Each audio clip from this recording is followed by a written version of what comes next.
One of the questions we heard in our webinar, and that I'm sure other people have thought about, is, are we paying too big of a price to contain COVID-19?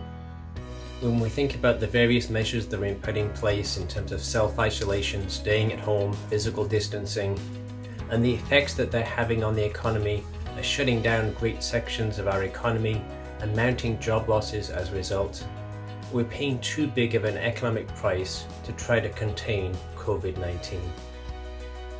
I think this is a very legitimate question to ask, and as we start to see further job losses and further economic consequences, more and more people may be asking this same question.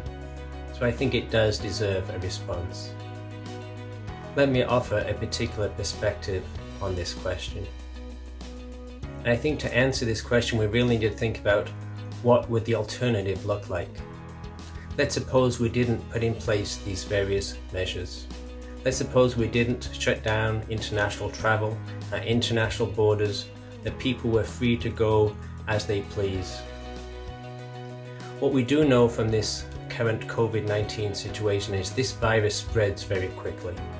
We've already seen that even with our attempts to restrict travel, to encourage people to self-isolate, this is spread very rapidly through different societies, and some that have not been able to contain it, we're seeing how serious effects it's having on the healthcare situation. So if we hadn't put in these various measures, if we'd allowed people to travel internationally, to move within our communities, what we would have experienced is very rapid transmission of this virus.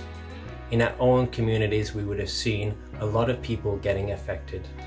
And as people get infected and some people get sick, I think we would have started to see what we're already experiencing in our economy.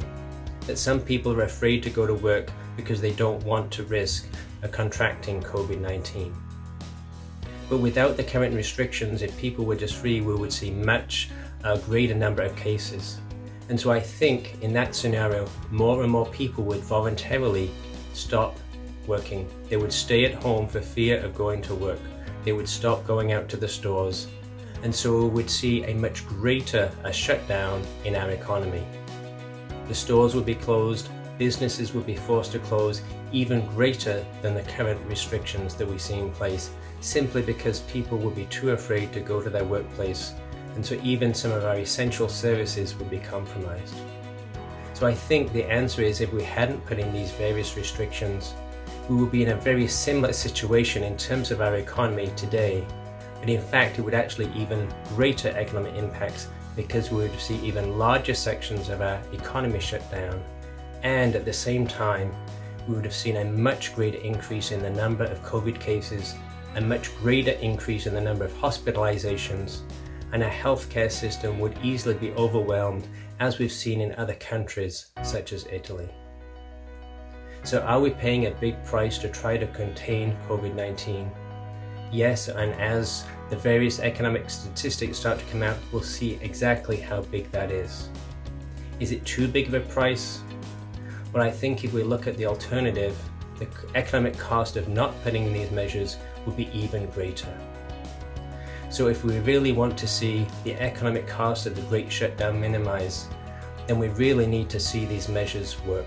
We really need people to cooperate. We really need to see the spread of COVID-19 stopped as quickly as possible, because the cost to the economy depends upon how long we are going to be continuing to fight COVID-19. The sooner we get this contained, the sooner we can eliminate COVID-19 from our jurisdictions, the sooner we can start to ease those restrictions we have in place, the sooner we'll be able to see our economy start to come back to life. I encourage you to stay up to date with our research by visiting our COVID-19 web pages, signing up for email updates, and following us on social media. Thank you for listening.